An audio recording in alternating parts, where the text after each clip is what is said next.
อุตส่าห์วันดีสร้างนิสัยวันดีเทนอโอ้ยนะบอกดีใจผู้บ่าวแน่เสียงตาหน่อยส่งยิ้มให้คอยเสยแม่ระวังไว้แน่ผู้บ่าวสหูที่ดูบ่จืด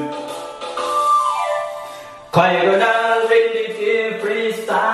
ล์ห้ามใจบ่อยเคลิ้มไปกับเธอแต่ว่าเพิ่นบ่แม่นของคอยลีเด้อสุดท้ายรักเธอมาเจอเลยสว